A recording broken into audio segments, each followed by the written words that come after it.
오늘은 예레미야 선지자가 전해준 아주 길고 긴 성경 이야기의 마지막 장, 예레미야 52장 이야기란다.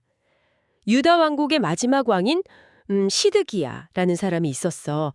이 사람이 21살의 아주 젊은 나이에 왕이 되었는데 말이다. 안타깝게도 하나님 보시기에 아주 나쁜 행동을 참 많이 했단다. 근데 할아버지, 시드기야 왕이 얼마나 나쁜 행동을 했길래요? 하나님의 말씀을 왜 안 들은 거예요? 이 시드기야가 고집이 정말 엄청나게 셌거든. 하나님께서 예레미야 할아버지를 통해서 여러 번이나 경고를 하셨어.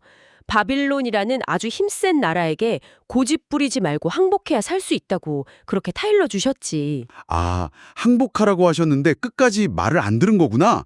그래서요. 그렇지. 끝까지 바빌론 왕 느부갓네살에게 반항을 한 거야. 그래서 잔뜩 화가 난 바빌론 군대가 쳐들어와서 시드기야 왕이 다스린 지 9년째 되던 해에 예루살렘 성을 아주 꽁꽁 둘러싸버렸지.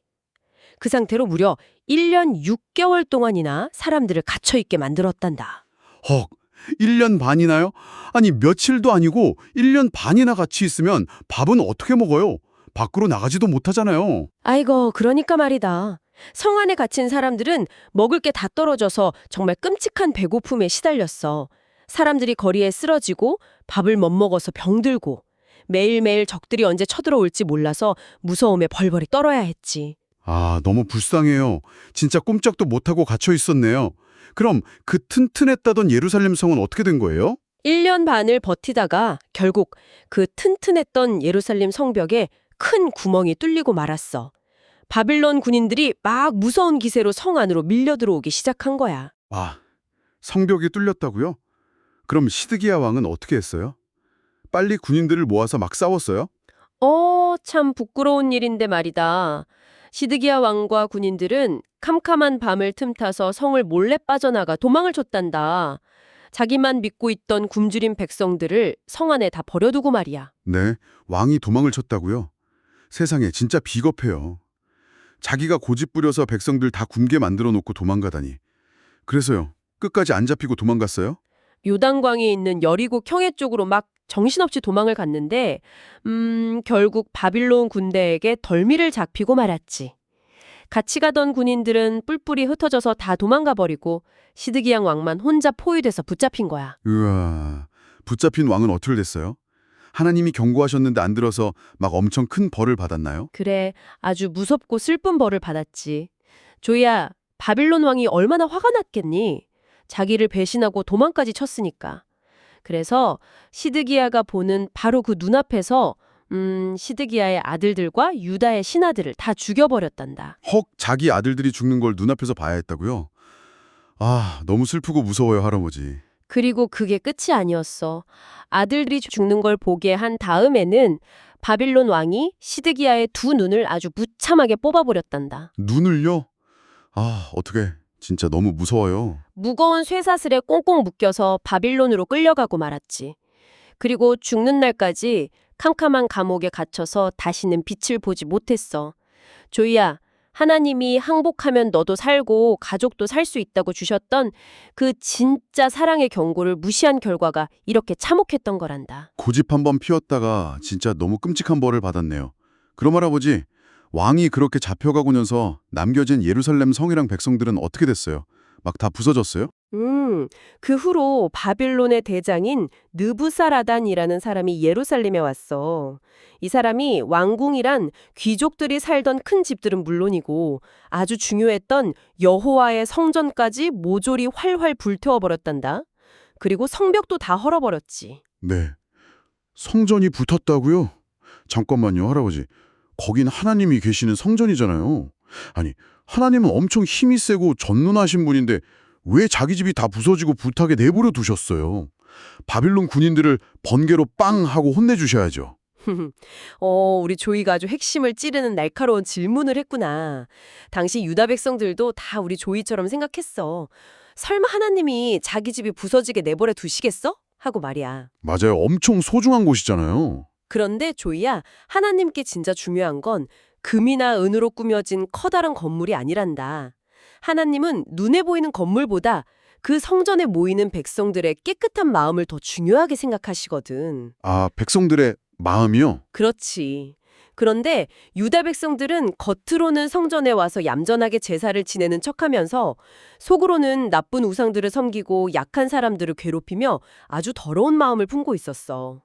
백성들의 마음이 이미 우상과 욕심으로 새카맣게 썩어버렸는데 눈에 보이는 성전 건물이 무슨 소용이 있겠니? 아, 마음이 이미 더러워졌으니까 껍데기 뿌린 건물은 중요하지 않다는 거구나. 맞아. 그래서 하나님은 백성들이 진짜로 정신을 차릴 수 있도록 그 화려한 성전 건물이 무너지는 것을 그냥 허락하신 거란다. 바빌론 군대는 성전에 있던 번쩍이는 노쇠 기둥 2개랑 커다란 놋바다, 그리고 옛날 솔로몬 왕이 정성껏 만들었던 금과 은으로 된 소중한 제사 그릇들까지 전부 다 부수고 빼앗아가 버렸어. 우와, 보물들까지 다 뺏겼네요. 그럼 거기 살던 사람들은 어떻게 됐어요? 엄청 많이 다쳤을 것 같은데? 성전에서 제일 높았던 제사장들이랑 신하들은 억울하게 죽임을 당했단다. 그리고 무려 4,600명이나 되는 똑똑하고 기술이 좋은 사람들이 머나먼 바빌론 땅으로 밧줄에 묶여 포로로 끌려갔지. 4,600명이나요? 헉, 진짜 많이 끌려갔네요. 그럼 유다 땅에는 도대체 누가 남아요? 다 끌려갔잖아요. 바빌론 사람들은 유다 땅에 아무런 힘도 없고 아주 가난한 사람들만 남겨두었어. 그 남은 사람들이 포도원을 갖고 밭을 일구면 살게 된 거지.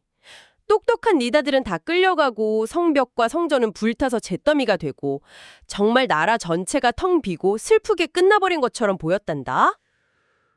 아, 완전 슬픈 결말이네요. 나라가 완전히 멸망해버렸어요.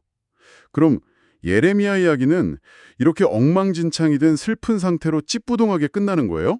허허, 아니지. 만약 거기서 딱 끝났으면 정말 슬프기만 했겠지.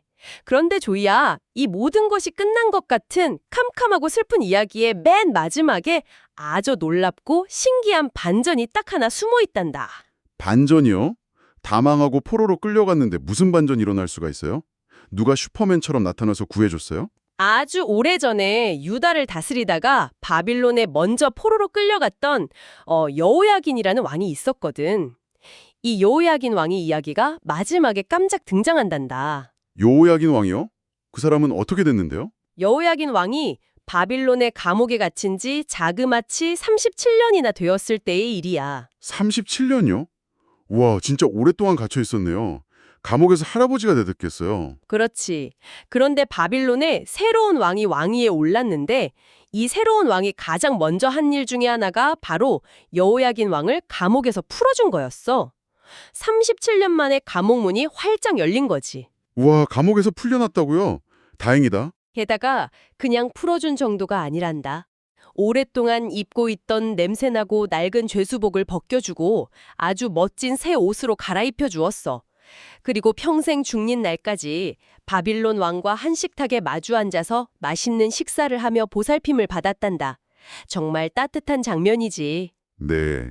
감옥에서 풀려나고 맛있는 것도 매일 먹게 됐으니까 여우야긴 할아버지한테는 진짜 엄청난 해피엔딩이네요. 근데요, 할아버지. 저는 좀 이해가 안 가요. 어떤 부분이 이해가 안 갈까? 감옥에서 풀려난 건 좋은 일인데요. 그게 왜 놀라운 반전이에요? 아까 유다 땅은 이미 다 불타버렸고 사람들은 포로로 끌려가서 고생하고 있다고 하셨잖아요. 전직 왕 한 명이 밥 잘 먹게 된 게 우리한테 무슨 뜻인데요? 이야, 우리 조이가 정말 대단한 질문을 했어. 겉으로만 보면 그냥 할아버지 한 분이 밥 잘 먹게 된 이야기 같지? 하지만 이게 왜 엄청난 희망의 반전인지 할아버지가 설명해 줄게. 조이야, 아까 유다 땅이 잿더미가 되었다고 했잖아. 여호야긴 왕이 풀려난 건 그 새카만 잿더미 속에 아주 작은 희망의 불씨가 다시 반짝하고 살아난 거란다. 희망의 불씨요?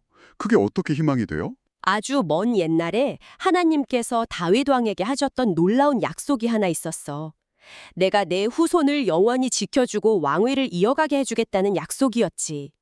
그런데 나라가 완전히 망해버리니까 백성들은 하나님이 그 약속을 잊어버리신 줄 알았어. 아, 맞아요. 나라가 없어졌으니까 다 끝났다고 생각했겠네요. 약속도 깨진 줄 알고요. 그렇지. 그런데 다윗의 후손인 여호야긴 왕이 바빌론 왕의 식택에 딱 앉아 있다는 건 하나님이 다윗과 맺으셨던 그 약속을 절대 잊지 않고 굳게 지키고 계시다는 확실한 증거인 거야. 아하, 하나님이 약속을 아직 안 잊어들으셨다는 증거구나. 맞아. 아무리 나라가 망하고 포로로 끌려왔어도 말이다. 캄캄한 감옥에서 여호야긴 왕을 구해서 빛으로 이끌어내신 것처럼 하나님께서 언젠가는 이 절망에 빠진 백성들을 다시 구원해 주실 거라는 아주 놀라운 힌트를 보여주신 거지. 우와, 잿더미 속에서 작은 새싹이 뿅 하고 자라나는 것 같아요. 딱 맞는 표현이네. 그 새싹이 바로 하나님의 신실하신 약속인 거란다. 자, 이렇게 해서 참 길고 길었던 예레미야의 긴 이야기가 모두 끝이 났어. 우리 조이는 오늘 이 이야기를 통해서 무엇을 곰곰이 배웠니? 저는요. 고집 피우고 하나님의 말씀을 안 들으면 시드기야 왕처럼 진짜 무섭고 슬픈 벌을 받게 된다는 걸 배웠어요. 하나님의 무서운 경고도 진짜로 다 일어났잖아요. 근데요, 그것보다 더 중요한 건 절망적인 상황에서도 우리를 절대 잊지 않고 다시 구원해 주시겠다는 하나님의 진짜 사랑의 약속도 꼭 이루어진다는 걸 배웠어요.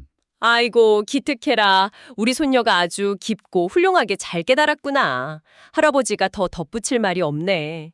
우리 조이가 방금 말한 것처럼 언제나 하나님이 주시는 그 진짜 희망의 약속을 굳게 믿고 어떤 힘들고 캄캄한 어려움 속에서도 밝게 반짝반짝 빛나는 예쁜 아이로 자라나기를 할아버지가 진심으로 기도할게. 조이야, 사랑하고 축복한다.